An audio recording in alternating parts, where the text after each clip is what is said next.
Hey, my name's James Nicholson and welcome to my YouTube channel. There are some major factors at play that will feed into next week's Bank of England policy meeting. Now, these are mostly looking very, very good and give the Bank of England the green light or permission to potentially cut rates in September. I'm going to be talking about jobs data, inflation, and rate cuts that are already happening in various other places as well. And all of this will support the case for the Bank of England being able to cut rates. Now, at the moment, the Bank of England likelihood of a September cut is sitting at around 50-50. We're expecting the Federal Reserve to cut. Are they going to cut 0.5% or 0.25%? I'll talk about that. So before we jump into this, as always, if you haven't done already, do subscribe to the channel over there and hit the bell notification. We've got new content on mortgage rates, house prices, investing, all this wonderful stuff every single day. And while you're here, smash like, tickle like, do something to that like button. That really, really helps me with the YouTube algorithm and helps us grow the channel. So thanks to everyone that does that. So there's a lot going on at the moment. Data coming out from all different sources constantly. We've covered some already this week. I'll do a very quick recap on that, but there's some new stuff that's come out today that is going to be really, really interesting as well. So first off, I want to talk about UK employment. Now, every time the Bank of England has a meeting, there's various things that they talk about and consider, and they're looking at in the metrics before they make a decision to cut rates. And one of those is service inflation, and that's sitting at around 5% at the moment, and that's a concern for them. But the Europeans have also got service inflation around 5%, and they've made a statement this week that they believe that that will just go next year. They felt that it was because of higher than inflation wage rises this year that won't happen again. And so that's something that they see as behind them. So the employment in the UK at the moment, pay rises are on average, they've dropped to 4%.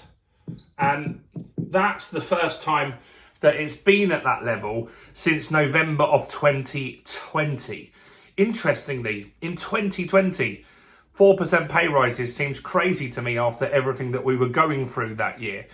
But that's where we're back at now. So we've dropped to 4% on average. The private sector is higher, and that's one of the stats that they do keep an eye on more. The private sector has also dropped down to 4.9%. So pay rises on average, including everybody, self-employed people, people that work for the government, people that work in the private sector, the average is 4%.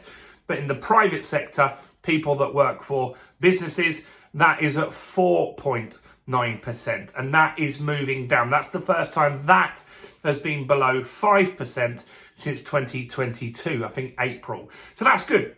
That gives them some permission and an idea that they're moving in the right direction. That's what they really need to see in data, that things are moving in the right direction so they can act a little faster. Now, unemployment, though, gave them a little... We'll give them a little bit of a blip here. So the unemployed was... it was at 4.4%. It had gone up to 4.4%. It's now dropped.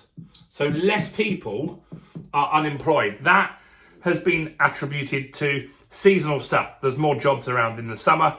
And so that might be some people got off of benefits, got employed for the summer. And that is expected that the unemployment figures will start to go up as the year comes to a close. But that's fairly positive. But if the unemployment is looking to drop and it carries on dropping, they'll feel that they don't need to drop the interest rates as fast. So that's why that's important to keep an eye on. But one thing that indicates that that might change is that vacancies are down. So there are less job vacancies at the moment. and they've been dropping for 26 months in a row. So there is less jobs out there. That means that unemployment will increase at some point. So that's something to keep an eye on. So they'll be taking that into consideration. Next, this one makes a big difference because this will hit the Federal Reserve's decision. USA inflation, the data came out today. Last month, it was a 2.9% in July. And the August data came out this week.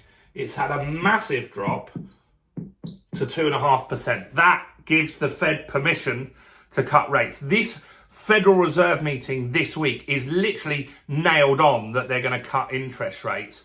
It's pretty much 100%. They're doing the rounds with all the talks and interviews and just suggesting it. Like, without outright saying we're going to cut rates, they are really, really talking up a rate cut at the moment. It is, a lot of people think, it's definitely a minimum of 0.25%. Some people feel that it could be as much as 0.5%.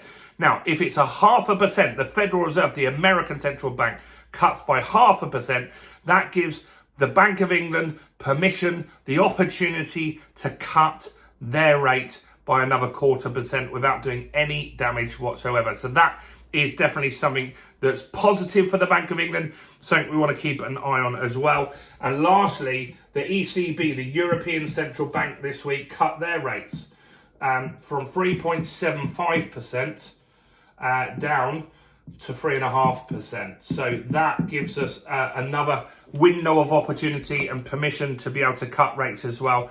All of this is kind of irrelevant, though it's important that our inflation data drops as well. Now, we did go up last month.